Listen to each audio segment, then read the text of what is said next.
How's it going, everyone? This is Nick from Comic Culture, and have you ever wondered what these little numbers mean above the small barcode on a comic book? Well, in this video, I'm going to go over what they mean and how they can be useful when you're in the shop buying your next comic. Stay tuned.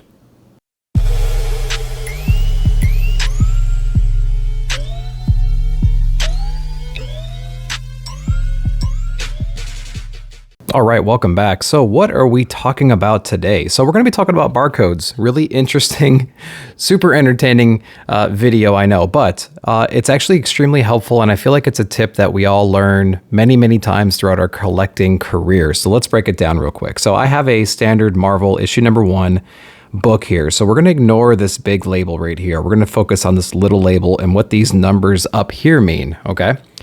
So different publishers have different methodologies for this, but they're essentially the same with one minor caveat, and I'll get into that here in a second. So this is a Dark Ages #1 from Marvel. This is the A cover, right? So when we look at our barcode here, we're going to pay attention to these first three numbers, 001. So what this is telling us is this is issue #1, okay? So just focus on those three numbers to begin with. So this is issue #1. If it was an issue #2, this would be a 2. If it was a 15, it would be a 15, right? So this is telling us that it's issue #1. Okay, so ignore these three and go to the fourth number here. The fourth number is another 1. This is telling us that this is the A cover, right? So #1 would be A, #2 would be B, #3 would be C, and so on. So we have issue #1, A cover, and then the last number here, which is the 5th digit, is the print run. So this is print run #1. This doesn't mean that there'll be a 2nd, 3rd, 4th. This just tells you which one this particular book is. So by looking at this barcode, we have a 001, which means it's issue #1. We have a #1, which means that it is a cover A, and we have a first print.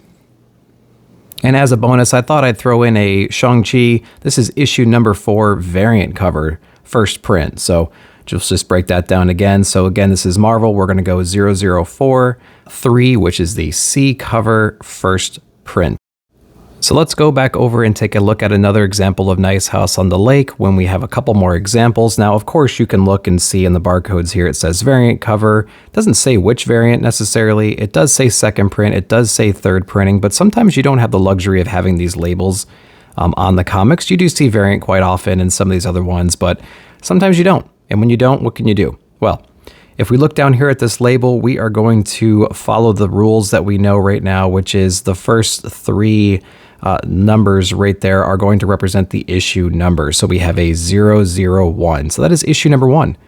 We have our fourth number here, which is showing us which variant this is. So #2 represents the B variant, right? We have a variant here. #2 means B. If it was A, it would be a #1. And then we have the print run, which is #1. So it's the first print. So we have issue 1, cover B, first print.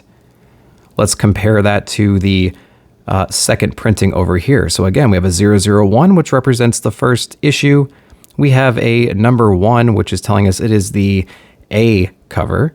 And we have a second print. And then if we go back up top over here, we know it's a third printing again because of the label, but let's double check that. So we have a issue #1, we have a cover, and we have a third printing for that cover. So if all these matched first, second, third, this one would be 001, 1, 1, but this is a B cover, so it's a variant, and it's labeled as a #2 there. So that's how it is done for DC. Let's go on over to an independent book like Layla Starr over at Boom Studios and see if there's any differences in the way they handle these numbers.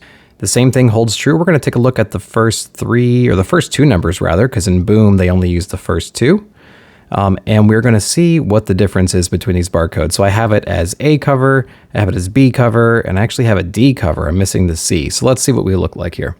So we have 05, which is issue #5. We have a 01 in this case, which is signifying the A cover. And then we have the last digit here representing the print run, right? So we have a print run #1. So we have the 5th issue, cover A, first print. Let's go up to the death variant. Again, we have an issue #5, we have a B cover 02, and we have a first print. We have the unlockable variant, which is issue #5. This is the ABCD. and it is the first print. So Boom does it a little different. They only focus on the first 2 digits for the issue number, as opposed to Marvel or perhaps even DC. They use the first 3, likely because the odds of a independent book, perhaps in a Boom or something like that, are not going to get into the hundreds, right? There are instances where that happens, but this is what we see for the majority of some of the independent books, just like the first 2 digits are used. So just pay attention to that. So I hope you found that video helpful. If you did, let me know in the comments below. Like, subscribe, share, and ding, ding, ding that bell notification for future videos. I appreciate it. I'll see you in the comments.